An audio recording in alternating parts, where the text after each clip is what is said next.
E aí, pessoal? Bem-vindos a mais um mergulho profundo. A gente vai desvendar os mistérios do aprendizado não supervisionado e dos algoritmos de agrupamento.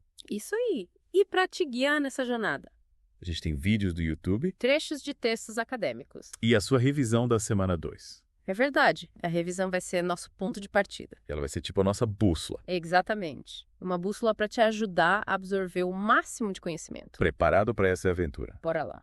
Vamos começar relembrando a diferença entre aprendizado supervisionado e não supervisionado. É como ter um professor te guiando com exemplos e respostas certas. Versus explorar um território desconhecido sozinho. No aprendizado supervisionado, você recebe dados rotulados. Tipo flashcards com figuras e nomes. E sua missão é aprender as correspondências. Mas no aprendizado não supervisionado. A coisa fica mais interessante. Imagine que você recebe uma pilha de fotos misturadas Sem nenhuma legenda. e precisa agrupá-las em categorias significativas. Sem saber quais são as respostas corretas. É como organizar um álbum de fotos da família sem nenhuma legenda para te ajudar. Que critérios você usaria para agrupá-las? E tal a semelhança entre os rostos? Ou o local onde as fotos foram tiradas. Ou até mesmo a época? Essa é a essência do aprendizado não supervisionado. Descobrir padrões ocultos nos dados sem instruções explícitas. Faz todo sentido. E essa capacidade de encontrar padrões ocultos torna o aprendizado não supervisionado extremamente útil em diversas áreas. Pense em um supermercado que quer entender os hábitos de compra dos clientes sem saber de antemão o que compõe uma cesta típica. Ou um site de e-commerce que deseja recomendar produtos. Com base no histórico de compras de outros usuários. Exato. E para desvendar esses A mistérios, gente tem diversas ferramentas à disposição. como as regras de associação, E os algoritmos de agrupamento? também conhecidos como clustering. Vamos começar pelas regras de associação. Bora. Lembra daquele exemplo clássico? Fraldas e cerveja. Sim, é aquele que mostra que clientes que compram fraldas também tendem a comprar cerveja. Parece engraçado, né? Mas por trás dessa aparente aleatoriedade, Existe um algoritmo inteligente trabalhando. O algoritmo a priori. ele vasculha dados transacionais tipo as compras em um supermercado. Para identificar conjuntos de itens que frequentemente aparecem juntos. A sacada do a priori é que ele usa a lógica para otimizar a busca por esses padrões. Ele parte do princípio que adicionar itens a um conjunto nunca aumenta sua frequência nos dados. Com essa regra, o algoritmo consegue podar as possibilidades, E encontrar os conjuntos frequentes de forma eficiente. sem precisar testar todas as combinações possíveis. Não é só força bruta. Inteligência computacional. Mas vamos voltar para a revisão da semana. 2 rapidinho. Boa ideia. Uma das perguntas era: qual é a diferença entre aprendizado supervisionado e não supervisionado? Conseguiu entender direitinho a diferença? A ideia é que no aprendizado supervisionado a gente tem um guia. Que nos diz o que cada dado significa. Quando não supervisionado, a gente precisa decifrar os padrões por conta própria. Exatamente. Perfeito. Agora que tal mergulharmos no mundo dos algoritmos de agrupamento? Bora. A revisão também tinha uma pergunta sobre isso. O que são algoritmos de agrupamento e como eles funcionam? Prepare-se para desvendar esse enigma. Os algoritmos de agrupamento, ou clustering, visam agrupar objetos similares, Um conjunto de dados. com base em critérios específicos. Imagine um mapa com várias cidades. Um algoritmo de agrupamento poderia ser usado para agrupá-las em regiões, Com base na proximidade geográfica. formando grupo de cidades vizinhas. Isso aí. Mas e se a gente quiser agrupá-las por outro critério? Tipo, Como densidade populacional, PIB per capita? aí entra a beleza dos algoritmos de agrupamento. A definição de similaridade é flexível E depende do algoritmo escolhido. e das métricas de distância usadas para medir essa similaridade. É como escolher diferentes lentes para observar o mesmo mapa. Interessante. Então, a forma como definimos similaridade molda os resultados. Com certeza. É como escolher se vamos organizar as roupas por cor, por tipo ou por estação. Cada método resulta em uma organização diferente. Exatamente. E assim como na organização do seu guarda-roupa. Escolher o algoritmo de agrupamento certo depende da estrutura dos seus dados. E dos insights que você busca. Isso mesmo. Show! Acho que já estamos prontos para conhecer o astro do mundo do clustering. O algoritmo Camins. Ele é o queridinho de muitos cientistas de dados. Mas por quê? O que o torna tão especial? O Camins é popular por sua simplicidade. E eficiência? Imagine você ter um mapa com um monte de pontos representando clientes. E quer dividi-los em grupos, digamos 3 grupos. O Camins espalharia aleatoriamente 3 centros no mapa. Como se fossem imãs. Tipo aqueles imãs que a gente coloca na geladeira para prender fotos e recados. Isso. Cada ponto representando um cliente seria atraído pelo ímã mais próximo. Formando 3 grupos. O algoritmo, então, calcula o centro de cada grupo, reposiciona os ímãs nesses centros. E repete o processo. Os pontos mudam de grupo conforme os ímãs se movem. Até que a divisão fique estável. Exatamente. Entendi. É como se os clientes estivessem dançando em volta dos ímãs até encontrarem seu lugar ideal. É uma boa analogia. Mas, e como definimos a distância entre os clientes e os ímãs? Boa pergunta. A revisão da semana 2 mencionava algo sobre métricas de distância, lembra? Sim. A escolha da métrica de distância é crucial, Podemos usar a distância euclidiana. que é como medimos a distância em linha reta entre 2 pontos em um mapa, Ou a distância de Manhattan.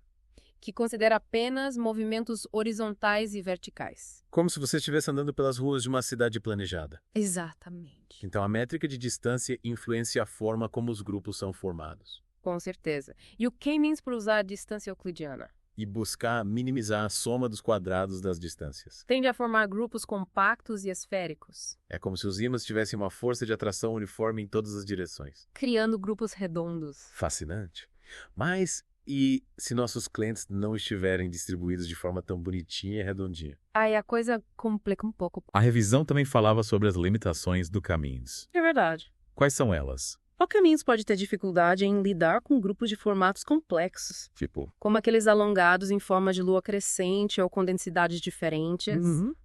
Imagine que, em vez de ímãs, a gente tem diferentes tipos de comida espalhados pelo mapa. pizza, brigadeiro, coxinha. Deu até água na boca.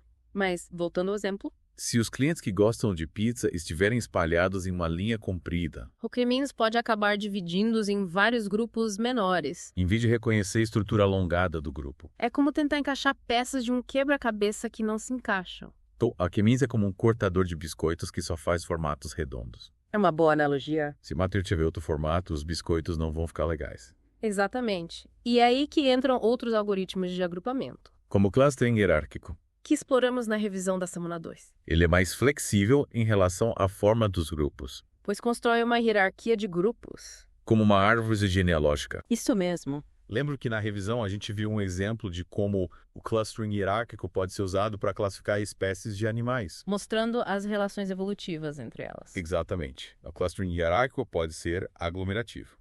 Começando com cada ponto como um grupo individual e agrupando-os iterativamente. Ou divisivo. Começando com todos os pontos em um único grupo e dividindo sucessivamente. E a gente também viu que existem diferentes métodos para calcular a distância entre os grupos, Chamados de métodos de ligação. com a ligação simples à completa e a média. Cada método de ligação usa uma lógica diferente para calcular a distância entre os grupos, A ligação simples considera a menor distância entre 2 pontos de grupos diferentes. enquanto a completa usa a maior distância. Já a ligação média usa a média das distâncias entre todos os pares de pontos de grupos diferentes. Exatamente. Nossa, quanta opção. Mas como saber qual método de ligação usar? A escolha do método de ligação depende do tipo de problema e dos insights que buscamos. Por exemplo, se estamos agrupando documentos por similaridade de conteúdo, A ligação completa pode ser mais adequada. pois considera a distância entre os documentos mais diferentes. Já se estamos agrupando clientes por comportamento de compra, A ligação média pode ser mais interessante. pois leva em consideração a similaridade geral entre os grupos. Caramba, o clustering hierárquico é bem mais complexo que o K-means, É verdade. mas também parece ser mais poderoso. Com certeza. Ele nos permite visualizar a estrutura dos dados em diferentes níveis de granularidade. Como se estivéssemos explorando um mapa com diferentes níveis de zoom, Podemos identificar grupos principais e subgrupos dentro deles. revelando relações mais complexas entre os dados. Exatamente. E além do K-means e do clustering hierárquico, tem mais algum tipo de algoritmo de agrupamento que vale a pena conhecer. Claro. A revisão mencionava o DBScan, lembra? Sim, lembra sim. O DBScan, que significa Density Based Spatial Clustering of Applications with Noise, é um algoritmo que agrupa os pontos com base na densidade. É isso aí. Formando ilhas de pontos densamente agrupados, separados por regiões mais esparsas, Entendi. É como identificar áreas urbanas em um mapa, com suas concentrações de prédios e casas. em contraste com áreas rurais menos povoadas. Exatamente. E o legal do DBScan é que ele não precisa que a gente defina o número de grupos de antemão. Como no K-means. Isso, ele identifica automaticamente os grupos com base na densidade dos pontos. O que é super útil quando a gente não tem ideia de quantos grupos esperar. Verdade. Então, o DBSCAN é como um explorador que vai mapeando o território, E agrupando os pontos conforme a densidade que encontra pelo caminho. sem precisar de um mapa pré-definido. Exatamente. Ele é ótimo para encontrar grupos de formatos arbitrários, Mesmo aqueles com formatos estranhos e irregulares. que o Caminhos teria dificuldade em capturar. Cada algoritmo tem suas vantagens e desvantagens, né? É verdade. É como ter diferentes ferramentas na caixa de ferramentas para lidar com diferentes tipos de dados e problemas. E, por falar em ferramentas, a revisão da semana 2 mencionava a técnica de clustering por ensemble. Clustering por ensemble. Você lembra como ela funciona? Deixa eu ver. Se não me engano. É como se a gente usasse vários algoritmos de agrupamento diferentes. E combinasse os resultados para obter uma solução mais robusta e precisa É tipo pedir a opinião de vários especialistas. antes de tomar uma decisão importante. Exatamente. A ideia é que, em vez de confiar em um único algoritmo, a gente pode combinar os resultados de vários algoritmos. Para ter uma visão mais completa e confiável dos grupos. É como ter um mapa desenhado por várias pessoas, cada uma com sua perspectiva e estilo. E depois integrar esses mapas para criar um mapa mais preciso e detalhado. Boa analogia. Então, o clustering por ensemble é como um trabalho em equipe entre algoritmos. É isso aí. Que legal. Mas como a gente combina o resultado de vários algoritmos? Existem várias técnicas para isso. Tipo, Uma delas é usar um esquema de votação, votação. onde cada algoritmo vota em um agrupamento para cada ponto. E a gente escolhe o agrupamento que recebe mais votos. Exatamente.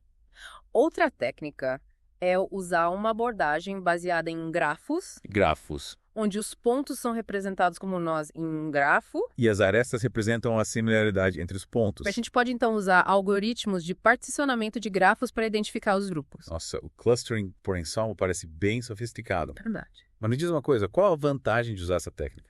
Em vez de simplesmente se escolher o melhor algoritmo. É isso que eu queria saber. A vantagem é que o clustering por ensemble pode ser mais robusto a ruídos e outliers nos dados. Ruídos e outliers. Imagine que a gente tem um conjunto de dados com alguns pontos que não se encaixam em nenhum grupo. Pontos estranhos? O único algoritmo pode ser enganado por esses pontos e criar grupos errados. Mas se a gente combinar os resultados de vários algoritmos, Esses pontos estranhos terão menos impacto na solução final. porque os outros algoritmos vão compensar essa distorção. Exatamente. Faz sentido. É como ter várias testemunhas de um crime. Se uma testemunha der um depoimento duvidoso, As outras testemunhas podem ajudar a esclarecer a situação. boa analogia. E além de ser mais robusto a ruídos, o clustering por ensemble também pode ter melhor desempenho em termos de acurácia. Acurácia. Especialmente quando a gente está lidando com dados complexos e com estruturas de grupos difíceis de identificar. É como ter um time de detetives trabalhando juntos para solucionar um caso complicado. Nossa, quanta informação! A revisão da semana 2 realmente abordou vários conceitos importantes sobre aprendizado não supervisionado e algoritmos de agrupamento. É verdade. Mas será que a gente conseguiu cobrir tudo? Acho que sim. Cobrimos os principais pontos da revisão. E exploramos alguns conceitos avançados também. O mais importante é que você que está nos acompanhando nessa jornada continue explorando esse universo fascinante do aprendizado não supervisionado. Exatamente. Experimente diferentes algoritmos, brinque com os parâmetros, visualize os resultados. E descubra quais insights você pode extrair dos seus dados. Afinal, o aprendizado não supervisionado é uma ferramenta poderosa para desvendar padrões ocultos. Gerar hipóteses e tomar decisões mais inteligentes. E lembre-se, a jornada de aprendizado nunca termina. Continue buscando novos conhecimentos, explorando novas técnicas. E se desafiando a encontrar soluções inovadoras para os problemas do mundo real. Então, pessoal, por hoje é só. Esperamos que este mergulho profundo tenha sido útil e inspirador para vocês. Até a próxima. O DBSCAN, que significa Density-Based Spatial Clustering of Applications with Noise, é um algoritmo que agrupa os pontos com base na densidade, formando ilhas de pontos densamente agrupados separados por regiões mais esparsas. É como identificar áreas urbanas em um mapa com suas concentrações de prédios e casas em contraste com áreas rurais menos povoadas. Ah, entendi. Tipo, identificar os pontos mais cheios e separá-los dos mais vazios. Faz sentido. Isso aí. Ah, E o legal do DBSCAN é que ele não precisa que a gente defina o número de grupos de antemão, como no Caminhos ele identifica automaticamente os grupos com base na densidade dos pontos, o que é super útil quando a gente não tem ideia de quantos grupos esperar. Então, ele é sempre um explorador que vai mapeando o território e agrupando os pontos conforme a densidade que encontra pelo caminho. Sem precisar de um mapa pré-definido, que massa. Exatamente. Ele é ótimo para encontrar grupos de formatos arbitrários, mesmo aqueles com formatos estranhos e irregulares que o Caminhos teria dificuldade em capturar. Uau, cada algoritmo tem suas vantagens e desvantagens, né? É como ter diferentes ferramentas na caixa de ferramentas para lidar com diferentes tipos de dados e problemas. E por falar em ferramentas, a revisão da semana 2 mencionava a técnica de clustering por ensemble. Você lembra como ela funciona? Clustering por ensemble. Deixa eu ver. É como se a gente usasse vários algoritmos de agrupamento diferentes e combinasse os resultados para obter uma solução mais robusta e precisa, pedir a opinião de vários especialistas antes de tomar uma decisão importante. Perfeito. A ideia é que, em vez de confiar em um único algoritmo, a gente pode combinar os resultados de vários algoritmos para ter uma visão mais completa e confiável dos grupos. É como ter um mapa desenhado por várias pessoas, cada uma com sua perspectiva e estilo, e depois integrar esses mapas para criar um mapa mais preciso e detalhado. Então, o clustering por ensemble é como trabalho em equipe entre algoritmos. Que legal. Bem, Mas então a gente combina os resultados de vários algoritmos. Existem várias técnicas para isso. Uma delas é usar um esquema de votação onde cada algoritmo vota em um agrupamento para cada ponto e a gente escolhe o agrupamento que recebe mais votos. Outra técnica é usar uma abordagem baseada em grafos, onde os pontos são representados como nós em um grafo e as arestas representam a similaridade entre os pontos. A gente pode, então, usar algoritmos de particionamento de grafos para identificar os grupos. Nossa, o clustering por ensemble parece bem sofisticado. Mas me diz uma coisa, qual a vantagem de usar essa técnica, em vez de simplesmente escolher o melhor algoritmo? A vantagem é que o clustering por ensemble pode ser mais robusto a ruídos e outliers nos dados. Imagina que a gente tem um conjunto de dados com alguns pontos que não se encaixam em nenhum grupo. Um único algoritmo pode ser enganado por esses pontos e criar grupos errados, mas se a gente combinar os resultados de vários algoritmos, esses pontos estranhos terão menos impacto na solução final porque os outros algoritmos vão compensar essa distorção. Faz sentido. É como ter várias testemunhas de um crime. Se uma testemunha der um depoimento duvidoso, os outros testemunhas podem ajudar a esclarecer a situação. Boa analogia. E além de ser mais robusto a ruídos, o clustering por ensemble também pode ter melhor desempenho em termos de acurácia, especialmente quando a gente está lidando com dados complexos e com estruturas de grupos difíceis de identificar. Nossa, quanta informação. A revisão da semana 2 realmente abordou vários conceitos importantes sobre aprendizado não supervisionado e algoritmos de agrupamento.